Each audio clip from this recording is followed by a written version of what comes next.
Hi, Fashion Dolls. It is Winston Wednesday, September 25th. And with less than 40 days until election, I need you guys to go and check out the story in my story, which says you can click that link and you guys can go get registered to vote if you are not. We have 40 days left until election. I need you guys to be critical and serious about what's at stake in this election this upcoming November 5th. If you have not, I need you guys to do your research on each candidate, mainly one in particular. If you have not read Project 2025, I need you guys to do so like right now. Please go and check it out. The slide is on my page posted.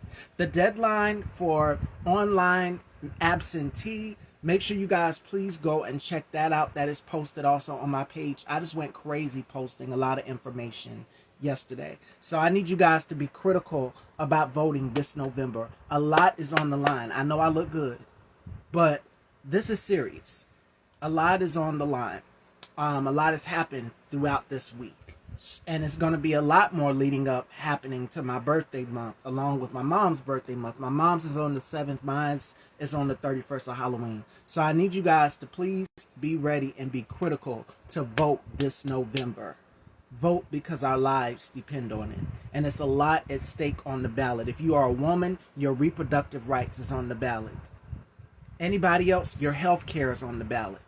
So they're coming for all of us. Project 2025 is not just for women, attacking women. It's attacking all of us. So if you guys have not registered to vote, I need you guys to do so right now. Blue up and down that fucking ballot. For real. So, we have a good show planned for you guys today, Fashion Dolls. It feels great to be back. I hope you guys are loving the leopard print. Get into it. And we have a music icon in the house joining me today.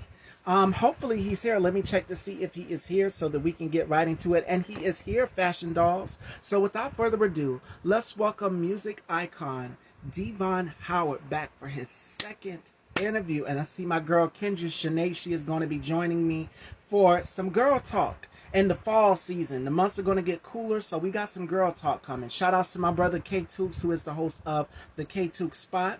Please make sure you guys go and check out his platform as well too. Shout outs to everybody if you're just coming in. I love y'all, and again, this election is very serious. It's a lot at stake. Vote accordingly. I mean that. So without further ado, Fashion Dolls, let's welcome our very special guest, music icon, the handsome, the talented. You might remember him from a group called Me to You. All right. Without further ado, Fashion Dolls, let's welcome our very special guest to the Dollhouse for his second interview, Devon Howard.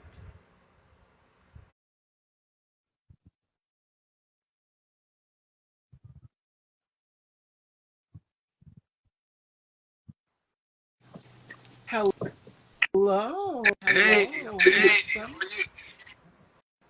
I What were you saying? I couldn't hear you. said, how are you? How have you been? I am doing wonderful. It is such a pleasure to have you back. Yeah, Welcome back. yeah, I'm glad to be back. So, Such a pleasure to have you here. So, before we kick off this interview, because we did our very first interview this year too, and now you're back for your second one. We're now yes, in the fall months. The months are getting cooler. How has yes. things happened since then? How's 2024 been for you so far? Because this year's flown by so fast. Before you It know it, we'll has. be in October. Yeah, it has. I've been doing a lot of traveling and been really busy throughout the summer, especially. So now it's a little wind down time, but I do have a new single coming out next month and a remix album from Morning Sun. So I got that planned for the rest of the year. And then I'm going to take a break around Christmas. Yeah, good time for you because you'll be with family. I know Yes, touring and everything. There's been a lot going on, but I can't wait. And you also have your merch shop. So tell I us do. about that. I've seen that. So Y- tell us about the merch. Yeah, so people have been asking me for stuff for a while now. So I said, let me just kind of go ahead and open up the shop. And one thing that I'm surprised about is the LPs. Like people are into albums again. So I said I'll just do a limited edition of the album. And so we have CDs, mugs. and a few other things that we're adding over time. So should be nice. It's And you also, DevonHowardShop.com. yes, you have everything. You have your CDs. I see the coffee mugs. You have everything there, and it looks amazing. You look amazing. Your skin Oh, looks amazing. And thank you. you also made the cover of the Indie Post magazine. Yes, Oh my God. yes. Yes.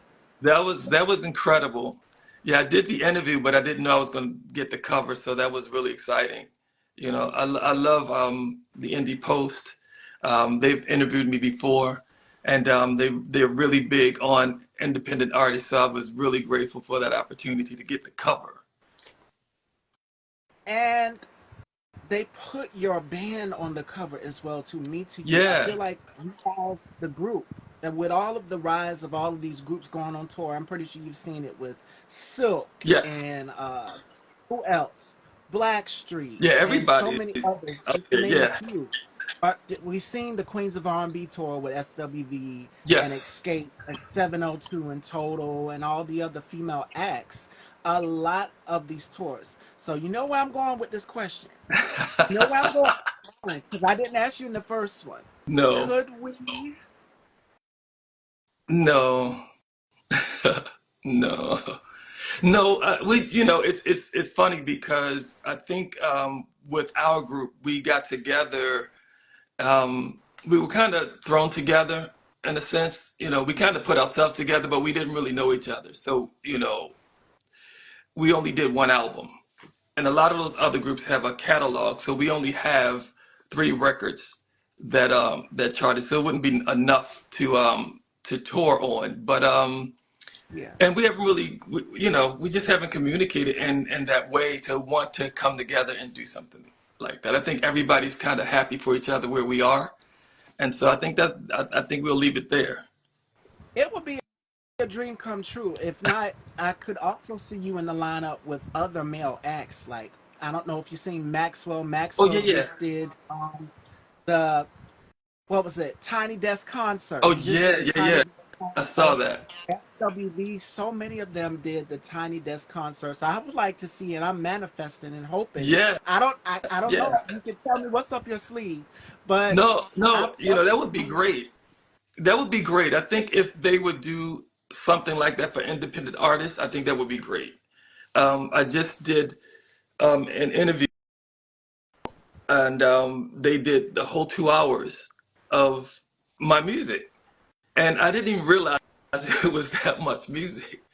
So they went from Me to You to Diversity to my solo stuff, and it was really an incredible opportunity for me to sit back and say, "Wow, that's a lot of work," you know, over the years. And I always just focus forward, so I'm only focused on what I'm doing at the time, and I don't really think about all the stuff that I've done. So it was really interesting to kind of see the catalog, especially as an indie artist, to have stuff that people in Brazil are familiar with. That was a really cool moment.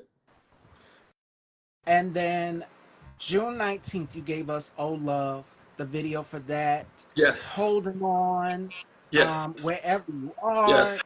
I have all of your songs in rotation for easy Oh listening, wow. Oh, along thank you. with Boney Jones. Like I have a smooth jazz playlist, and Oh, you're nice. included in my playlist along with Sade and my girl Kendra. Kendra, if you hear I'm calling you out, I have her in my playlist too. She's coming back on the show for Oh, a girl nice. talk. So, what advice would you give to other up and coming artists? Because independently, it's a lot financially, and I've talked with a lot of independent artists. There she is about what it's like funding their own career, going to the studio. What advice would you give to other independent artists? Yeah, I think the main thing is you have to love this thing. You know what I mean? You have to take the bumps and the bruises that come with it, and study, um, and find out what it is that makes you individual and special with your music, right? Because there's so much music out there now. So you just have to find your thing and your connection. You'll find your tribe. When you find your thing, you find your tribe, right? And just really study the business because it's still a business. It's a business first. But thank God for the indie scene because it really gives indie artists an opportunity to be heard. But then you want to try to rise to the top of that as well. So I say just do the work, just study everything and everybody, and find yourself, find your lane.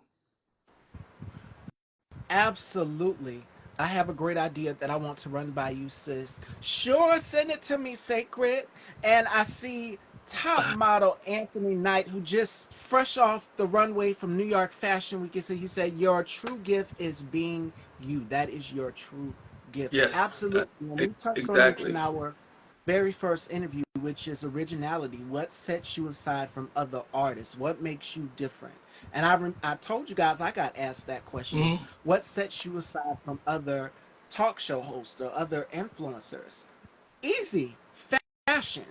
Fashion. I'm always one to think outside of the box. Hmm. I like to be ahead of the trend, and that's for any artist. You have to be ahead of the curve. Keep your audience on their Exactly. toes.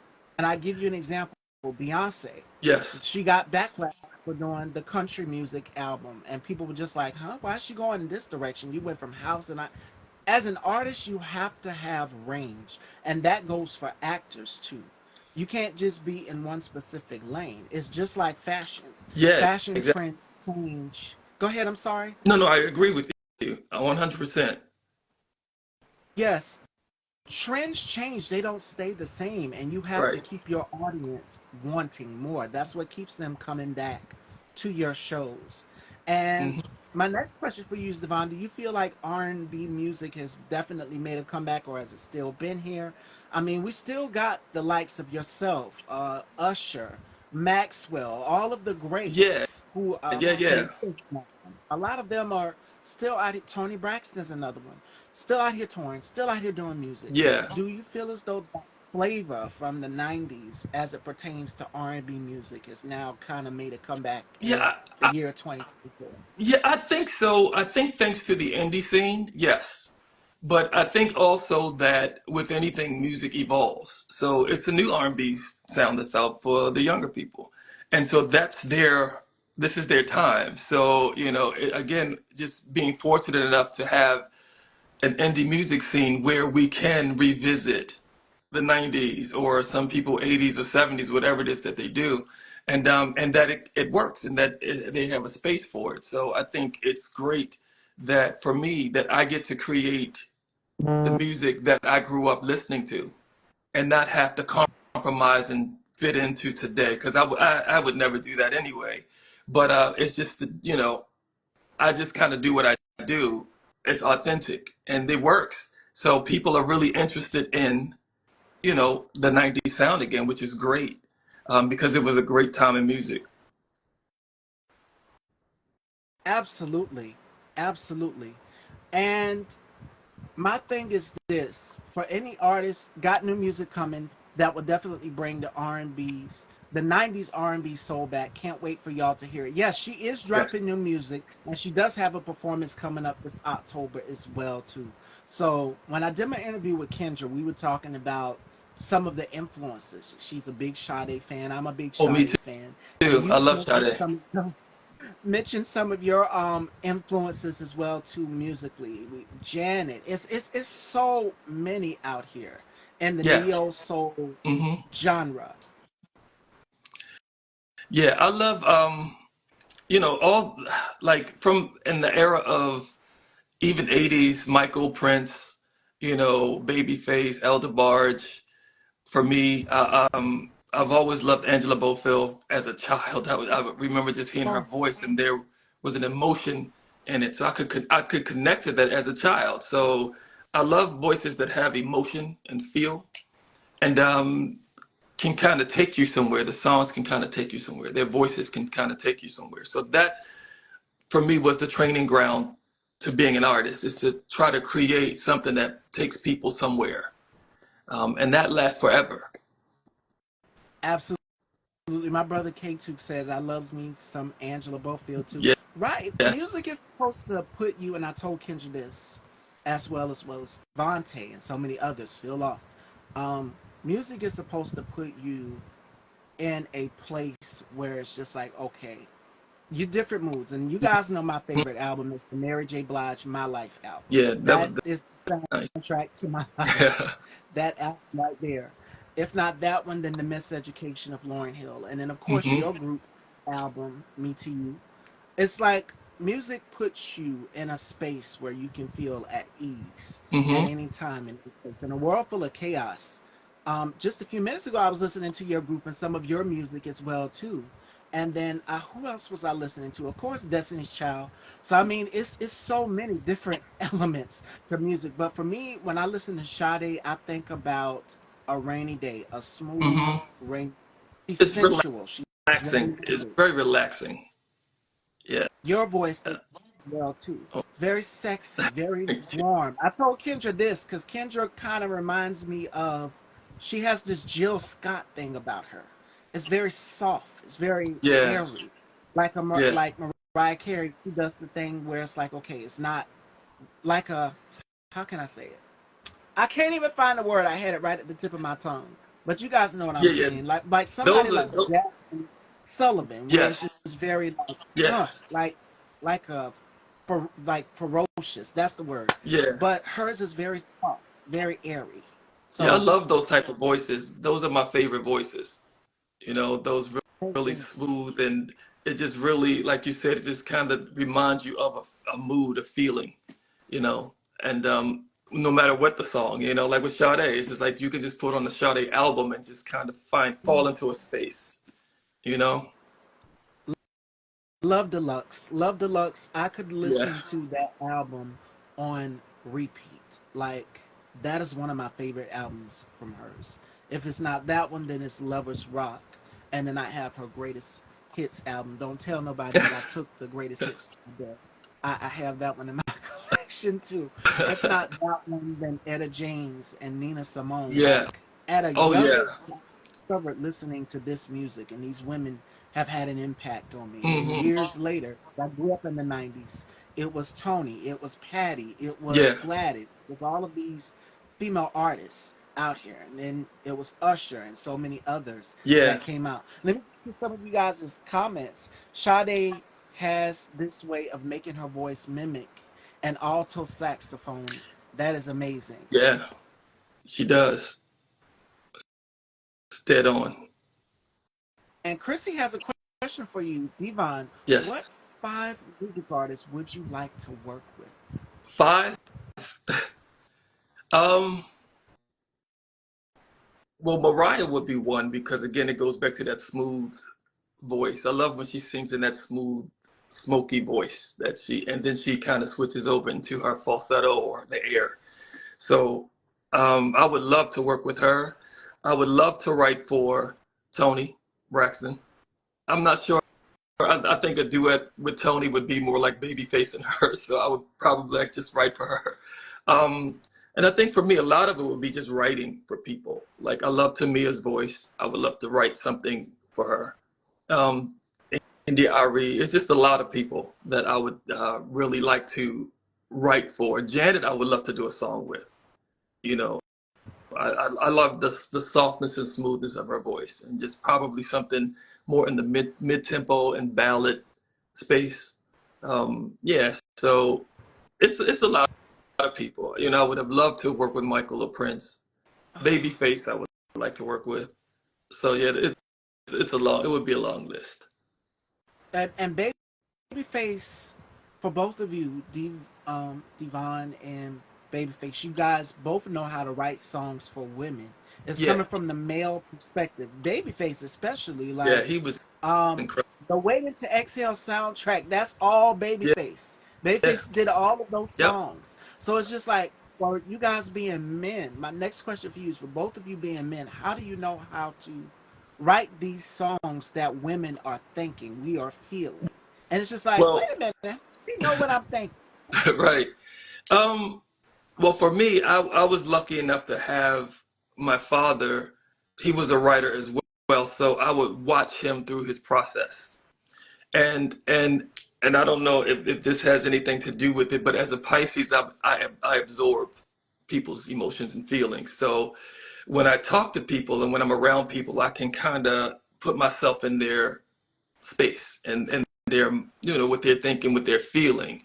And a lot of times, early on, I would walk away with that, like, oh, why do I feel this heaviness? Because it's not my thing, it's their thing. But I realized, oh, I just kind of took their energy with me, and then I just started writing. I could just write it, and I think that's what it is. I see people go through stuff around me.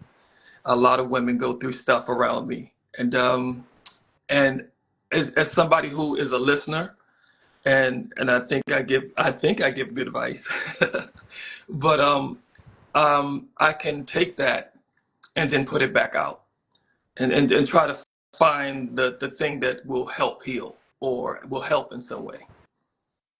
Absolutely. And when we put on the song and we listen to it, us as the listeners, as women, it's just like, wow, he's speaking to everything that I'm saying. I could be feeling heartbroken Yeah, one day and I put on a song. And then the next day I could be feeling happiness or I could be feeling romance. I mean, yeah, it's so many different emotions to us as women. yeah, yeah, And for men to be able to put that in a song yeah, and and just, yeah. yeah, yeah, and two, you gotta think that happiness and romance and all those emotions are universal feelings. So everybody feels that, right? Different, but everybody feels it. And I think for me, I try to tap into the core of what that is that so everybody can find their own experience in it, right? And I think that's the key as a writer is to try to find the core of the feeling and the emotion and just let it go out to everybody and everybody can find themselves in it. You know what I mean? So again, I just try to absorb people's emotions. And sometimes early on when I was younger, it would just be heavy. I could walk into a store or somewhere and be like, oh, she's going through something. Oh, he's, you know what I'm saying? And I would feel that. And now, as I've gotten older, I can block a lot of that off. But because I need to stick with my own emotions sometimes, you know what I mean? But as a writer, the world, just being out in it is really a good pool for creative. It's a lot of creative energy just kind of being out in the world. Tamia is so underrated, and so is Vivian Green. And you, I love thank both you, of Kim. them. Yes. My next question for you is because we talked about the different elements to writing songs for women. For you, as a writer as well, what are some good elements that make a great love song? Because, like I said, you've given us "Holding On," you've given us "Oh Love," "Forever Always." You've given us, I could name them all, Ye- but for Yeah. you, what are the key elements to making a good love song? Um, I think for me, the one thing that I try not to do is, uh, for lack of a better word, is try to make it something. I just try to do it from feeling. Like, is it real for me? Can I relate to this? And or can the people that I'm around, am I pulling real, true experiences from these people? And then that's what goes on the paper, and that's what goes on the song. And so it's authenticity. Love just has so many different Oh expressions, yeah.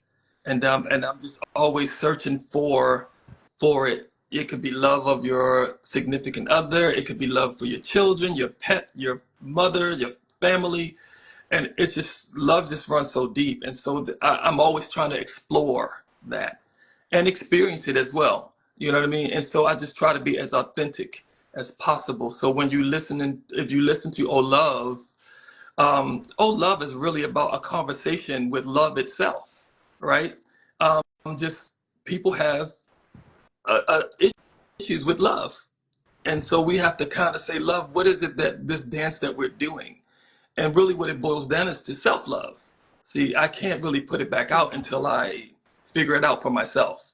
So I can't connect to love itself until I figure it out for myself.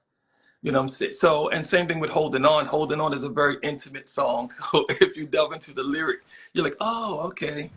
That's a little deeper, and so I'm always looking deeper into lyrics when I write, and that it has a something that will sustain it, and for forever, and people can always relate to it. You know what I mean? For generations to come. And you can tell it's personable. It comes from personal Yeah, experience. You yeah, have these things happen. You experience these things, and then when the listener listens to it, it's just like, well, I've been through this. Yeah. And then they tell a friend about it. Did you hear this new song? And I need you to go and check this out. They could be coming home from work and just thinking about it or got the worst news of their life and they put on the song in their car Yeah. and it's just helping them throughout the day. So music has the power to heal. And I told Kendra as well as a slew of other artists that I've interviewed here on this platform that music has a power of healing and you guys are like the doctors. You are administering medicine Yes. to people. But you never know what a person could be feeling, whether it may be heartache from losing a loved one, from a breakup, anything. And Yes. then you find your happiness and your joy. Like I said, for me, the soundtrack to my life, who's gotten me out of my darkest days, it was the Mary J. Blige Mm. My Life album. And if not that album, then it was the Miseducation of Lauryn Yeah. Hill. If it wasn't that Yeah. album, it was Brandy's Full Moon. So it's just Yeah. like, okay, each album and each artist tells a story, I and you can agree. relate to it in some certain way. Yeah, and I think like the one thing is that it really is healing for other people, but a lot of times it's also healing for the artist as well, right? And for me, I think there are songs that I absolutely would not have put out if it wasn't for other people. To say, "Oh no, Mm. this has to go out," because it was so personal, and to me at private, it felt like, "Oh, this is like telling my business. This is like putting out there my really deepest emotion." I'm like, "Oh, I don't know if I want to." Put it out there from in that way. Um, but I felt like after talking to a particular producer, he said, "Oh no, this is people are going to really connect to this." And I'm like, "Okay, let's do it." And it was a good record. It was a hit record. So I was happy that I did it in the end. But it seems sometimes very personal, like somebody's reading your diary, right? And it's like, okay, do I want to put this out there so that everybody around the world can have an opinion about it or whatever? But what I realize is that there are many people who have the same, feeling or need to hear that particular song. So I said, okay, let me just, go ahead and put it out. And what's so crazy is when you put it out there, you're in the studio recording it, reliving these things, all of these things you've wrote down. It's just like, okay, do you ever find yourself having to take breaks from just, okay, singing the song lyrics, like, okay, this is a little personal to me. And Uh, I give you an example. We talked about Toni Braxton. She mhm. says she almost didn't record Unbreak My Heart. Oh, wow. Till this day, she says the same thing. She says she didn't record it. The song was so sad. It was one of the saddest songs Yeah, yeah. she ever heard. And Babyface and Diane Warren came in and just executed this Yeah, masterpiece. yeah, that's a What great song too. And the right singer for it as well. For me, I think there are times when, because I have my studios at home now, and I can really be as private and personal as Yeah. I want to be. I could be down in my underwear recording, so nobody, what I'm saying, I don't have an engineer, I do it myself. So, but there are times when I know that the emotion is not right, so I'll come back to it. Or there are times when I'm in it so much that I can't get the vocal out. You know what I'm saying? I'm in Mm. the feelings so much that I can't really sing it through. And I have to really, like you said, take a break. So I'll just come back to it where I can find the balance of being in control of the emotion and it still be authentic and real and still be able to do the technical stuff that I need to do at the same time. So, because sometimes I don't have it, I'm there. It's like, whoa, this is, and sometimes I don't realize how heavy it is until I start recording it, you know, because you got to find the right emotion to fit it. And in doing that, it's like it's pulling something from inside. Like, oh, okay, I wrote this song called "Should Have Known," which I did not release, and I'm not sure if I ever will, but I think I wrote it for me. That was a song for me about some things that I had gone through Mm. with a particular group of people that I needed to heal that. And I think the only way that I could have done that is if I wrote it out and sang it. And that I go to and play it and say, oh, and because I can listen to it now and say, look how far I've come from that situation. But I needed to heal that and I needed to write it out. Writing for me is like, it's therapeutic. It's almost like an addiction. I'm addicted to my craft, right? As far as writing. And, um, and I tell people all the time, if I don't put nothing else out, and my career ends tomorrow, then I'm still going to write. I'm still going to record because that's my, that's the thing that I'm connected to on this earth, like that expression, right? So, but yeah, so sometimes it's really, it could get really emotional, and I do think a lot of artists write stuff for themselves. Like this probably won't go out. I just have to write it for me. And like with Beyonce, you said she did the country album. And I've written stuff that is out of genre too. But again, just not having that platform to say, okay, let me put out a rock and roll record. You know what I'm saying? I just don't have that platform. And she can live it through because that's her real roots. That's her real. She comes from that background. And sometimes for me as a writer, I can just kind of go anywhere and just write it out. So, but yeah, so it can be personal sometimes and emotional, but I have to be in control of it. And what advice would you give to writers, singers, and songwriters out here about putting out a song that they feel okay? If I'm getting ready to share this with the world, this is a Hmm. piece of me. This is a piece of my soul. This is a piece of what I've been through. What advice, who are sort of scared or reluctant about putting the song out and how it would resonate with people, what would you say to them? Yeah, to let it go, because that's what I had to learn, to let it go. This is our gift. This is what God gave us, and He gave it to us to put out to people who need to hear it. And sometimes it's hard because it is personal, and that's I'm still learning that lesson. It's like, okay, just let it go, because it was with the Morning Sun album. The Morning Sun album would have been 5 songs if it wasn't for other producers saying, "Oh, you got to use this song. You have to use that song." And because it was a lot of it was really personal, so I was like, okay, but it resonated, right? And it's like people can relate and people can find themselves in it enough to hopefully heal or be inspired or whatever it is that they get from it. And so just let it go. It is the gift, and the gift goes out. We can't hold it all to ourselves. We have to let it go, release it. Again, it goes back to what I just said, which is that medicine to people. You are Yeah, administering medicine to people and healing. You never know, because we've seen stories and heard stories where people will say, I woke up out of a coma listening to this yeah, artist. yeah, And that has actually happened. That's how yeah, powerful music is. yeah. It It has the is. power to bring people to life and revive them in so many different ways. And it can get us Yeah, out of a dark yeah. space. And it's funny you mentioned Nina Simone earlier, and and I love Nina Simone. And I came across Namakitpa, right? Mm. Is in French, so I don't know what she was saying, but the emotion was so palpable, so on the surface that I felt it. I didn't understand the words, but it was a feeling. And I just remember playing that in a particular point in my life, just playing that song over and over and over again. Not understanding the words, but connecting to the feeling. Because it was real for her. Whatever that feeling was, it was very real for her, and it became very real for me. So I can't imagine a world without music. You know, music is so powerful and so healing. And you don't have to understand or sometimes the words to even connect to the feeling and the emotion, and that's how powerful some artists can be. They can sing in a whole nother language, and it still resonates. So And she's another one. She grew up in the church and then she just went on and her career took off. And one of my favorites is Black is the Color of My True Love's Hair from Nina Simone.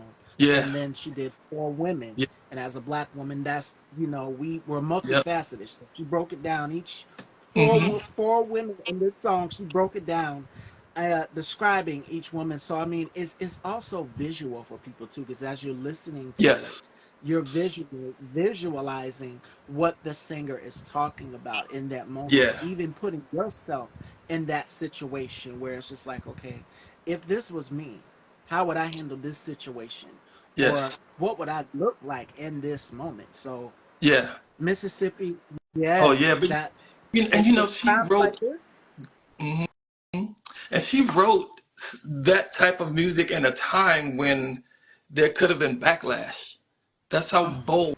she was to do that, and not to do the status quo pop song, just to try to fit in. She was really about her people and expressing the experiences of our people, and a time when that was just, those people would not necessarily to become popular, and for white people to absorb it the way that they have, was incredible. So that just shows you the level of her artistry, is that she can sing Mississippi Goddam, or whatever, and it's so political in message sometimes, and still it resonate with people across the board. So And that's I love her. I love her music. And one of my favorite quotes from her is, "An artist's job is to reflect the times." Hmm. So when she's performing as Mississippi Goddam or the Four Women song or Yes. Black is the Color of My True Love's Hair, she was really reflecting the times. And it was so Yeah. revolutionary and innovative how she did it at a time where black women, everything was segregated back then. You had to Yes. go through this Yep. section of this door. And Yep. think about Mahalia Jackson. I remember watching stories about her growing up and Hmm. what these artists had to go through back in the day. So it's just like they were revolutionary. They were ahead of their time. Yeah, They and that were was speaking their of norm. social That was issues. their normal. That was normal for them, and I think that's why when you listen to music from the 50s, 60s, and 70s, there's this underlying feeling, emotion that that is to the core soul, right? And that as it progresses, and that we get more liberties and freedoms as a culture, then you can kind of see that that kind of wanes a little bit, and it's not Mm. a good or bad thing. It's just that now when I listen to R&B or listen to music, it's not that, you know what I mean, because that underlying energy, that feeling that they had to live through, and whatever they had to live through then does not exist to the same degree now, if that makes sense. You know what I mean? It's so it doesn't pull the same way on the heartstrings, or it's like you have to go through something. Like, you really have to go through something to express it in a way that, it just punches through. Sorry for for punching my hand, but it just have to punch through. Like, people have to be able to get it, and that emotion. And so one of the things that I was clear about is that I don't want to be somebody who's going to do all the tricks vocally. Mm. I didn't want to be a trickster. I just wanted to be emotive and find the feeling. And so in doing that, I just kind of like, let me stop trying to hit all the high notes. Let me stop trying to do all the riffing. Somebody else can do that and do it well. I love when Coco do it, right? And it's soulful. Karen Clark, great, soulful, but it's not me. And so I said, let me just pull back and just do.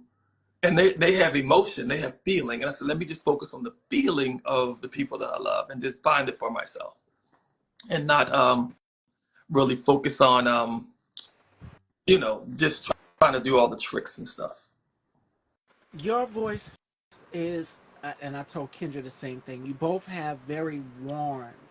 It's like on a rainy day you're drinking Chardonnay or cognac. It's very warm. It's very rich. It's Yeah, smooth. Again, we yeah, we talk about Sade. yeah, All three of you have rich, smooth, sexy, sultry voices. yeah, Vontae was another independent singer and artist that I've interviewed. Love Vontae. Um, I told him he's like the Spice yeah, because it's like how he does it. You know how Beyonce does it, where it's like she's sing rapping and she yeah, does it really fast, and that you can't. It's like it's tongue in cheek type of thing. And yeah, you got to try to really break down the lyrics to understand what they're saying. That's what Vontae kind of does. He adds hip hop to it, so every artist has their own lane yeah, and things the way they do it, and it yeah, resonates with some person in any type of way. yeah. For me, and I say this a lot because it's true, is that I didn't start as a singer. I was a writer, right? And for me, wanting to be in the industry I had to learn how to convey what this song was supposed to be, and I just started listening to Babyface, Mm. Elder Barge, Michael Jackson, and I'll tell you, I can remember it like it was yesterday. My mother saying, "Shut up that noise," it was just, I was all over the place. But again, the discipline and the focus, I knew that this is what I had to do to make it. And I just was relentless. I would just every day, just until I figured it out, note for note, just really focusing on trying to figure out what this is, no training, anything. And so looking back, it's like it was a lot of work that went into finding this sound, right? Um, so, but I'm thankful for that. And going back to what you said about with other artists, is that that's the type of work that separates you from everybody else, just finding your thing. Like you said, Beyonce sings with that syncopated rhythmic flow, and then she can kind of do other stuff as well. But that's her thing. She can do it all, really. Um, and so I found out what worked for me, and that's training my voice to be a singer. It's like, oh, I hear quality, I hear smoothness. Let me focus here. Let me try to get away from trying to do all the tricks and just focus here. So yeah, I don't know. I probably got thrown off a little bit with somewhere else.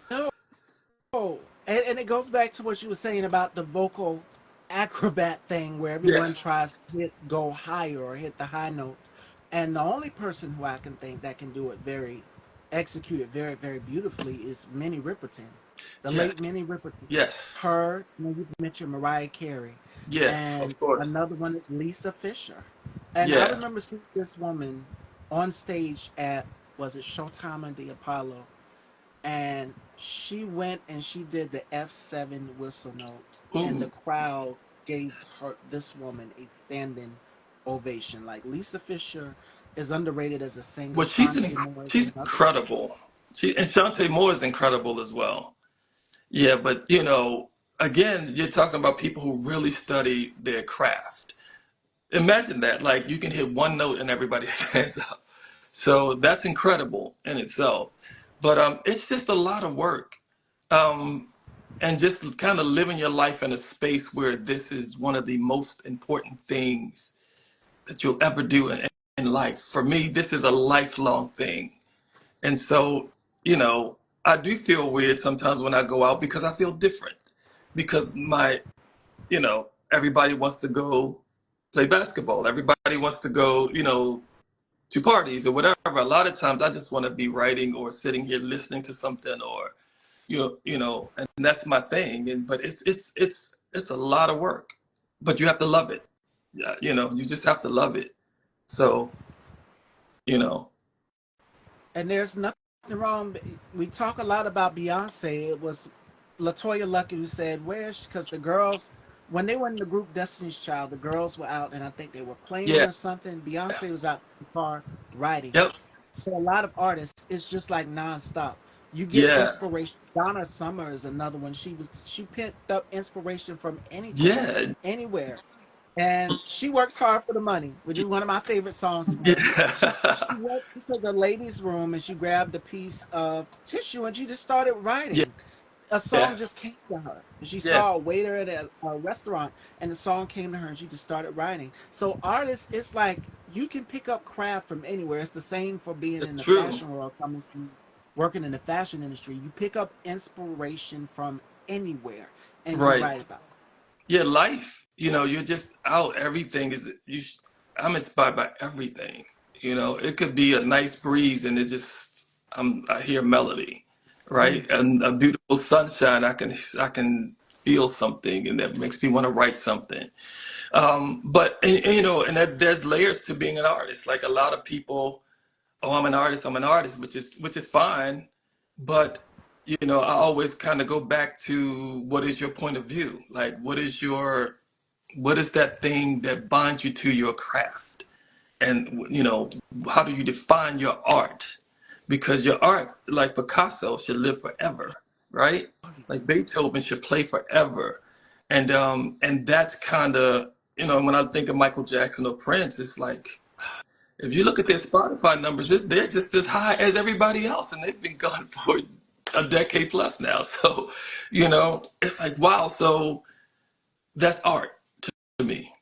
And that's what I strive for when I do what I do. Like, is this the best? Even right before we started talking today, I was on the phone with my mixer guy on the single, and we're trying to get it right. On the last couple of days, it's like little things like nitpicking because when it goes out, that's what it is. And so for me, when I listen to it back, I have to feel 100% from beginning to end that this is the expression that I want to put out. And that's the work. That's the work. And so when I get off with you, I'm going to then go back to listening to more of the mix just to get it right. So that when you hear it, then you can say, hey, I like this. This is a good record. And So you continuously continue to give us great music. And I'm going to go back thank for you. a second. You mentioned Prince. Hmm. Prince was genius at what he did. Yes. I mean, he was signed. He said, "You know what? I'm not going to be signed to no label. I'm going to go on ahead and start my own label," and has music in the vault at Paisley. But I mean, nobody has access to that music. Prince was Yeah. genius as a Yes. songwriter and as producing other artists and writing for other artists. He was genius at Yeah. that. And Even his probably has a visuals lot too. of music in the vault. Hmm. Yes. His But even his artistry. visuals as well. Yeah. This just how he presented was it changed culture, right?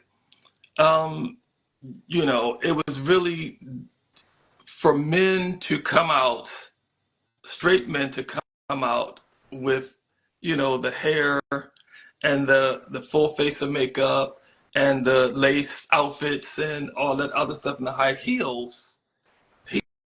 He changed culture. He changed how people perceive, expression, and that you don't have to be so rigid in your expression, right? And I think that was same with Michael, the same, but more so Prince.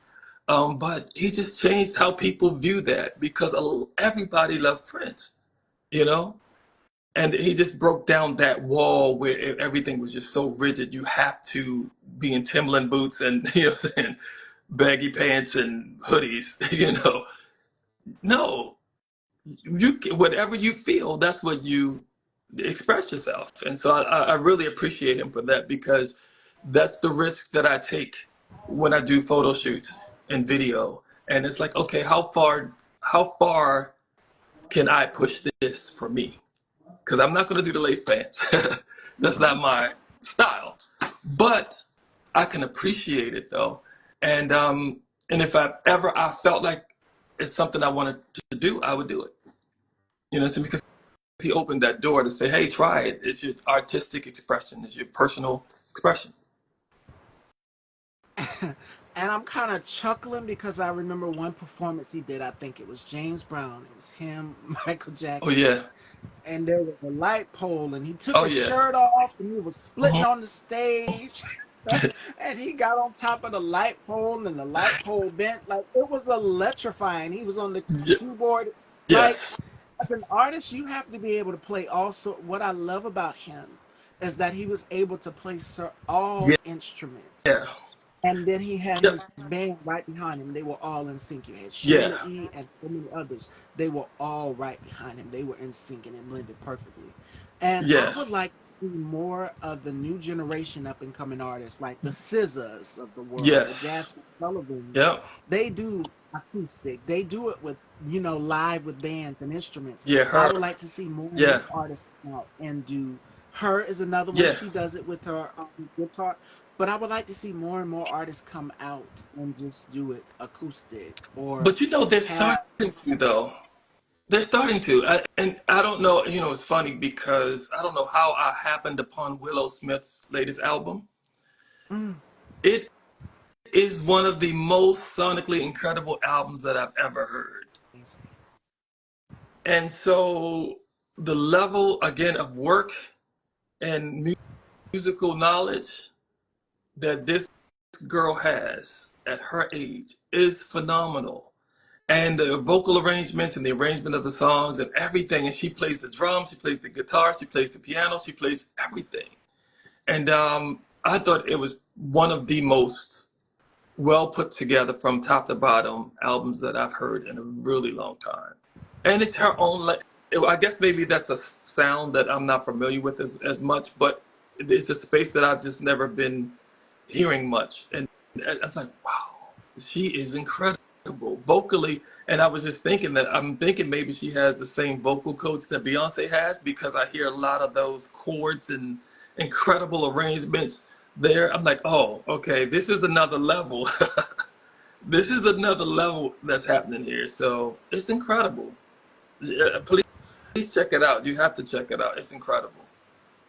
And from when we did our first interview, I asked you about the group, Me to You, and someone asked in the comments, would you ever go back and re-record some of your older music? And it makes you go back and look at, I think who was it? It was Mariah Carey. Hmm. She would go back and watch some of her older performances on and be like, wow, I can't remember I did this in my career. Or Yeah. Patti LaBelle is another one. And you go back in time and it's like you see the changes in your voice. Your voice doesn't say this, Yes. like when you were younger, when you first came out, it shifts and it Mhm. grows and it matures. And we've talked about Michael. When Michael was with the Jackson Yeah. 5, he was with his brother and he left and he did the Off the Wall album, your sound starts to mature Yeah. and the audience Yeah. sees it like, wow, but where did this side come out? This Yeah. Janet is another one too. Yeah. If you go back and you look from what was it, Rhythm Nation, Yeah. Control, Her and then she gave us first the two June albums. album. Yeah. Yep. She became more sultry. She became more of a Yeah. woman. Got in touch with her womanhood, and Yeah. then She she started was finding her really freedom. Yeah. yes. She started finding her freedom and releasing herself in a way that she couldn't before, and that was a great thing to watch. But with Michael, like, is we can identify the era that it was just based on his voice. Hmm. We know when he was a kid, we know when he was a teenager, we know when he was off the wall, and then from Thriller on, even later, his sound, it kept evolving. And so that was an incredible thing. And it's the same thing for me. I think in the beginning, it was just very new for me. Like I said, singing was very new for me in the beginning. But I can just tell you that I always gave it everything I had. I was gonna always do it at 100%, right or wrong. You know, it was gonna be at 100. So, but I can listen to the old stuff and be um, and amazed at how well it was really put together and produced. And the guys had incredible voices. So I always admired that everybody's voice was different, and I really admired that about the group. So yeah, I would love to hear them sing. Just play it around sometimes. Like, wow, they had really great voices. And one more thing about Me to Use, the way you guys harmonized all Hmm. together. I mean, and we've known a lot of vocal groups to harmonize beautifully, from In Vogue to Yes. Take Six, to who's another one? As Yet, Boys to Men. It's like when you guys all sing together Yeah. in that song, Want You Back, and you Yep. guys' harmonies gel so well. Yeah. So that's what it takes to make a great music, is being able to blend all of Yeah. those harmonies. Because like you said, everybody had their own tone. Yeah. Exactly. And that's that was expected in the 90s and 80s and 90s, is that when you were in a group, harmony was one of the key points, Oh yeah. to your success, is that can you harmonize? Because when the music starts playing, can you really, bring that four part together, whatever it is, 4 or 5 part harmony together, and just make it really elevate the whole sound. And we were really good at that. Like I said, the guys had amazing voices. And the one thing about doing harmonies and being in a group is that you have to know when to um, shape your sound to blend, right? And so you just can't be, if you have a big voice, then you can't just be out there in the harmony. You got to bring it back so that everything's, matching up, and so that nothing stands out. And that's the one thing I think for me that helped a lot too with when I started doing my solo projects and working with other people, is that harmony was very important. Mm, That yes. quality and that harmony Um, it had to be. It was another layer to what that record. It's like instruments to me. Like you're layering other instruments into the track, and it just has to have a feeling to it. And so everything matters. So and I can do it easier now, but I just would take forever just trying to find the right harmony notes to make the song feel like it should feel. To me. So, but yeah, I love the harmony, and I loved when we were doing that. When I was doing a lot of shows in 2008, 9, 10, 11, 12, whatever, the background singers, we would just harmonize all the time. I would love that time when we would just harmonize, and the sound was just so sweet, you know. And it was songs that I wrote too, so just to hear it on songs that I wrote was even more like, wow, this is incredible. Yeah. And as I listen to you both, your group and in Take Six, very similar because Hmm. you guys again blending, gelling. Who's going to be the Yeah. middle? Who's going to be the alto? Who's going to be the soprano? And even with In Vogue, you had a woman in the group that had a kind of a lower Hmm. register that kind of had the Stephanie Mills thing going on. That was Yeah. Maxine. Yeah. And Yeah. then the Cindy, Terry, and Dawn, they all sung very high. And Yeah. then together they all sung high. They were all sopranos. But Maxine was kind of like the, how can I say it, the alto. She's kind Yeah. of went Yeah. in So the she deep carried the part. bottom, right? Yeah. Yeah. So everybody had their role in the group and it just blended together beautifully. And Destiny's Child, when they did the national anthem, Oh, yeah. that was probably one of the best ones for me because just understanding how they navigated that harmony and it was really tricky harmony too. And you got to imagine being out in a big, because when I was in diversity, we did the national anthem a few times at sports events like, stadiums and arenas.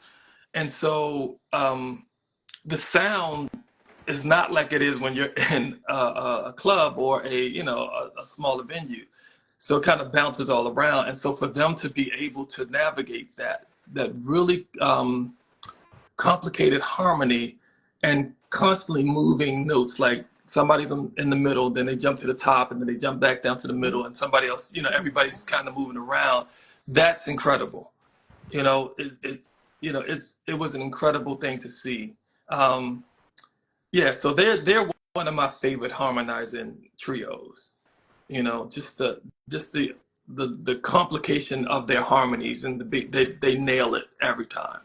They nail it every time. So they're incredible. Absolutely. Fashion dolls. Before we conclude this, because this has been such a great conversation, Devon, I could talk music with you all day long. But before we conclude, do we have any questions, Fashion Dolls?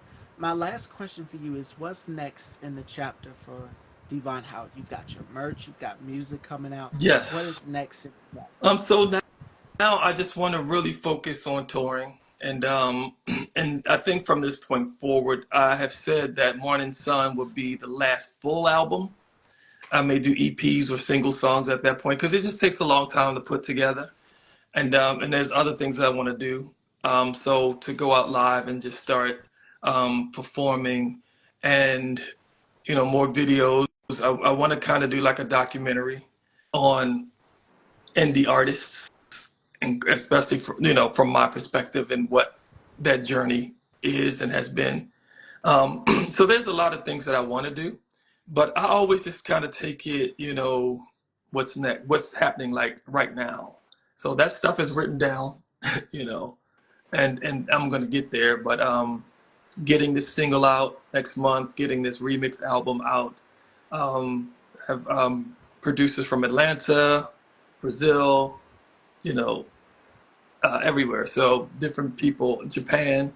And so I just figured, hey, let me just, everybody's remix the record. Let me just put it all together and just put it out so that people can enjoy that as well. But just keep working, just keep doing my thing. You know, I'd like to get into fashion. So I'll have to talk to you about that. Definitely.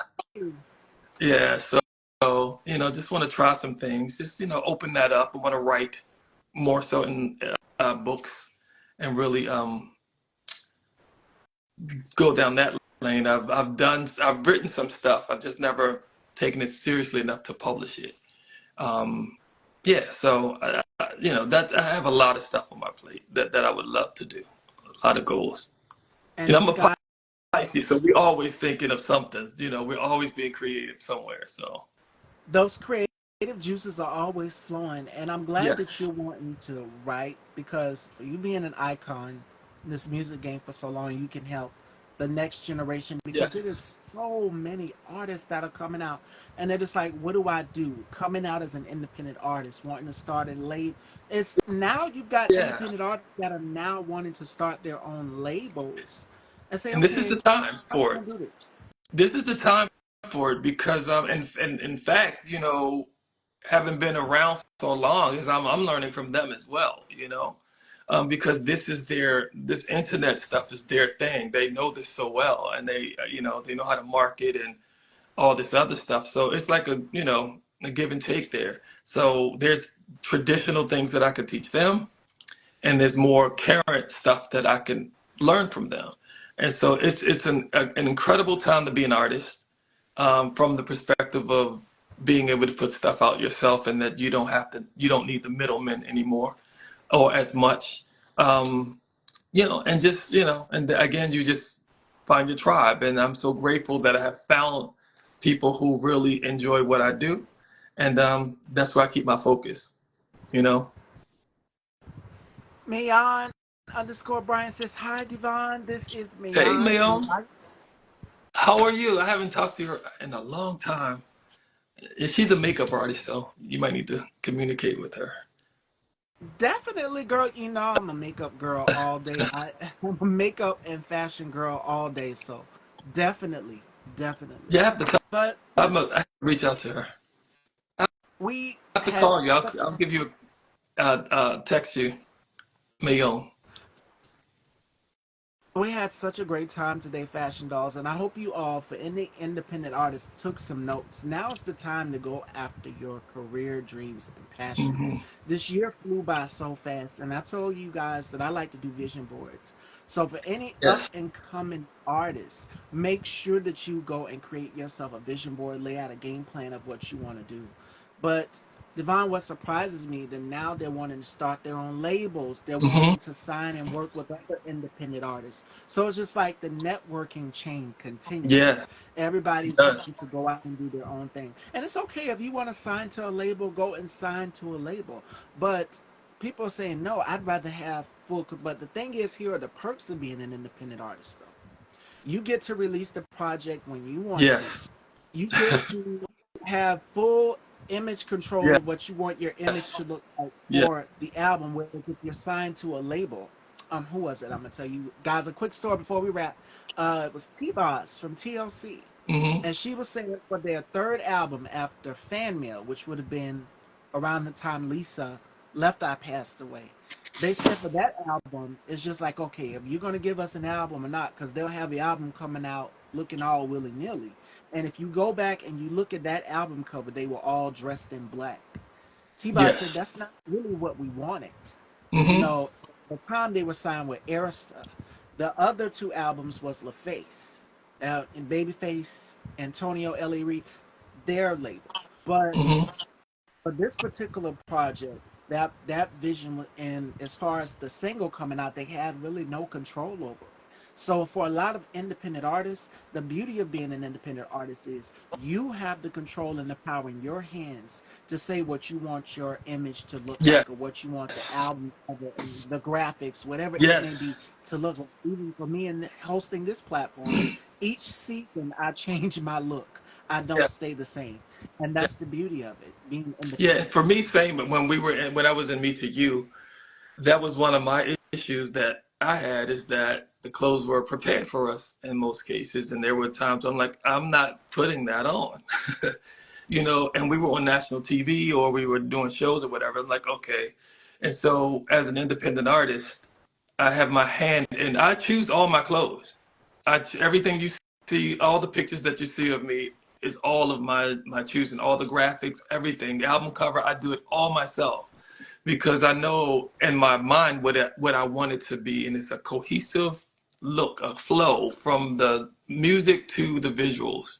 Like in videos, I work with people like Alvin Gray who understands, like, okay, he's very connected to my vision and just knows, and so and he elevates it. Same thing with Lolita, is we just did the shoot a couple last week, and we just shoot. We can just do it so fast now because we work together so long that she already knows the type of lighting. She already knows. We kind of have a quick conversation before we shoot what I'm trying to achieve, and then we just flow through. And an hour later, we're done. And so that's kind of what being in control. And then you kind of find people who understand that and can elevate it. And so that's for me very important as an artist, as a business person, um, that I would rather do it myself and let somebody else can elevate it. If it's going to be on par with or less than, I can do it myself. You know what I mean? And so that's very important to me.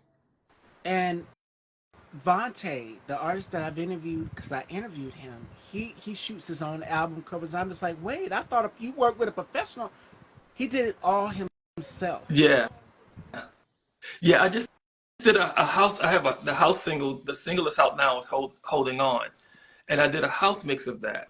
And so I was in California, and I was just taking selfies, and I said, "Oh, this looks like a cover." And so the cover is a selfie, basically, and it's really cool. It was really cool to play around with and play around with that idea. Like, oh, so you can actually take pictures of yourself and make it into a cover. It's really cool. Creativity Yeah, is out of this world, and that's the beauty of being an independent artist. But again, do what you do what you yeah, feel. But if you want to do it independently, you have full creative control over what you want your look to look like, and yes. that's the beauty of doing it. So there we are, fashion dolls. Before we conclude, Devon, any gems or wisdom that you would like to leave to any artist in any field, whether it may be singer, songwriter, producer, or director? I would just say, just do your best and just find the thing that makes you you is what makes you work, right? Yes. And so I think that's the key, is that a lot of times we'll look at Usher or Beyonce and people like that and try to imitate or emulate. And that's fine to a degree. You know what I'm saying? They can be a template, but then you have to kind of veer off and find your own thing, because they looked at Michael and Janet and then they veered off and created Yeah. their own thing. They were inspired by, but then they moved into spaces that now they are these icons. And so that's the goal, is to always just do that thing that is organically and authentically and vote. Oh, Vote. you must have caught my memo at the I beginning caught of the it, but show. Yeah, yeah, I'm on it too. So just vote, you know. absolutely. Absolutely. And to add on to what Devon just said, working together, we've touched on teams and individuality and creating. Today's final thought comes from Phil Jackson, and he says this: the strength of the team is each individual member. The strength of each member is the team. So that means when you surround yourself with like minded people who have the same vision as you, I don't have a whole big team behind me. I do it with myself. And of course, I consult with my mom on what outfits I should wear. But I'm a little bit of a rebel. Growing up with four brothers and two sisters, I've always been the one that's kind of wanted to rebel and have her own sense of style. We all had our own personality. That slit is too short. I know you got too much back out. I know you got too much breast out. So I mean, my mom has always been a pivotal point into making sure that I'm on point, as well as I consult with other professionals. It's okay to take constructive Yeah, yeah, criticism as an independent artist. And that's what we have to learn as being artists in this business. Be able to talk to someone who can help you and guide you on yeah, the right path. But also, you'll still have your creativity. So today's show is based on creativity and giving people who want to become an independent singer, songwriter, or yes, mixer just an insight of what it takes to have that in their life and in their career. So yeah, remember that fact, guys. So without further ado, Devon, thank you so much for an incredible conversation. Our second interview. Hopefully, Yes, there's more to come. there will I be would more. love to have you back. Yeah, thank you again for having me. It's always a You are pleasure. so welcome. So we'll let everyone know where they can follow you and check out your music. Yes, so I'm on Instagram, um, Facebook, and YouTube as Devon Howard 3000. And DevonHowardMusic.com is my website, and DevonHowardShop.com is my merch store. So check it out, and be on the lookout for the new single that's coming out next month. All right. Fashion Dolls, you heard it here first. And make sure you guys go and check out the single. The single is called Oh Love, out on all platforms right now. Make sure you guys please go and check it out. And the album is called Morning Sun. Make sure you guys please go and check it out and support. And if you want to go all the way back, you can check out Me to You, Want You Back. Definitely go and check that single out as well too. I love you all, and I will see you guys Friday. No show tomorrow. And again, as Devon stated, your vote counts. So get out and vote. Yes, We have 40 days left. yes. Fashion Dolls. I love y'all, and take care. Take care.